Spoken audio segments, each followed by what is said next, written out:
और चार पंक्तियां रखूंगा कि ये धधकी आग जवानी की निश्चित ज्वाल बनेगी। क्या है युवा पीढ़ी हमारी? ये धधकी आग जवानी की एक दिन ज्वाल बनेगी। ये सेना है वीरों की, एक दिन विशाल बनेगी। और मत उकसाओ उन वीरों को, ताली संभाल के रखिए कि मत उकसाओ उन वीरों को, ये रणचंडी के बेटे हैं। धर्म पे यदि आ जाए तो निश्चित महाकाल बनेगी। धर्म पे यदि आ जाए तो निश्चित महाकाल बनेगी। और भारत माँ का हित हो जिसमें मान जरूरी होता है, कि भारत माँ का हित हो जिसमें मान जरूरी होता है। माटी के खातिर दिल में सम्मान जरूरी होता है। और आए संकट मातृभूमि पर बात ध्यान में रख लेना, किंतु परंतु से पहले बलिदान जरूरी होता है।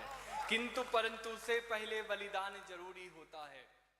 शहीदी दिवस तो मैं कहूंगा कि 1704 का युद्ध वो निराला था।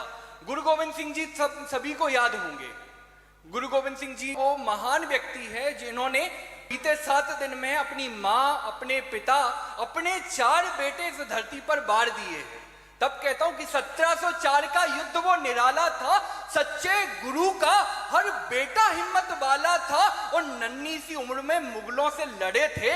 धर्म की खातिर क्षण भर भी नहीं डिगे थे और चिनवा दिया दीवारों में।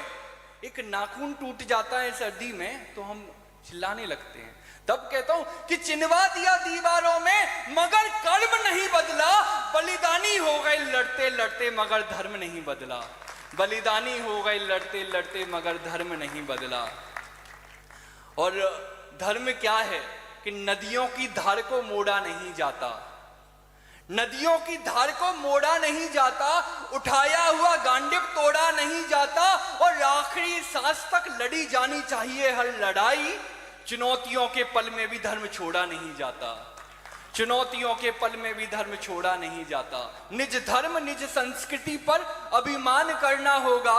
मातृभूमि के लिए निस्वार्थ चलना होगा। और नहीं चाहते कि कोई हिस्सा केरल या बंगाल बने। हर व्यक्ति की चिंता होती कि बंगाल में बहुत गलत हो रहा है, लेकिन इसका समाधान क्या है कि निज धर्म निज संस्कृति पर अभिमान करना होगा। मातृभूमि के लिए निस्वार्थ चलना होगा। और नहीं चाहते कि कोई हिस्सा केरल या बंगाल बने।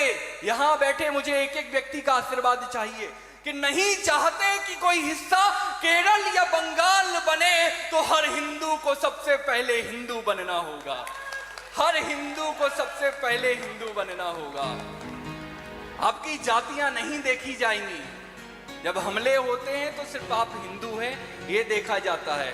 मैं 4 पंक्तियां, कल की जो कथा है उस कथा से 4 पंक्तियां, मैं प्रेम का कवि हूं। ये तो दुष्ट आत्माएं हैं जो मुझे वीर रस की कविताओं के लिए प्रेरित करती हैं। सुधरने का नाम ही नहीं लेते। तब कहता हूं कि रुख हवाओं का मोड़ना पड़ता है। युवा पीढ़ी बैठी हुई है कि रुख हवाओं का मोड़ना पड़ता है। हाथ अपनों की खातिर जोड़ना पड़ता है। और ब्याह रचाना चाहते हो किसी सीता से। युवा पीढ़ी के विवाह की बात कर रहा हूं तो साथ चाहिए कि ब्याह रचाना चाहते हो किसी सीता से तो धनुष प्रभु श्री राम की तरह तोड़ना पड़ता है। तो धनुष प्रभु श्री राम की तरह तोड़ना पड़ता। बिना धनुष तोड़े ना सीता जी कल मिली थी ना आज मिलने वाली। पुरुषार्थ करना है। और तुम तेज धार हो गंगा की। एक प्रेम का कवि अपनी प्रियसी को क्या कह सकता है कि तुम तेज धार हो गंगा की, मैं स्यौवन तुम्हें संभालूंगा। जीवित जब तक सांसें मुझ में, मैं तब तक तुमको चाहूंगा। तुम चंचल चितवंशी सुंदर, चंदासा सिर पर धारूंगा। तुम तेज धार हो गंगा की, मैं स्यौवन तुम्हें संभालूंगा। ओम नमः पार्वती हर हर महादेव। जय भोलेनाथ, जय शिव शंकर। जोरदार ताली बजा के स्वागत करेंगे श्री राजपाल सिंह जी का। बहुत बहुत अभिनंदन। आयुष्मान परिवार आयोजन समिति आपका हार्दिक स्वागत अभिनंदन करती है। अब हम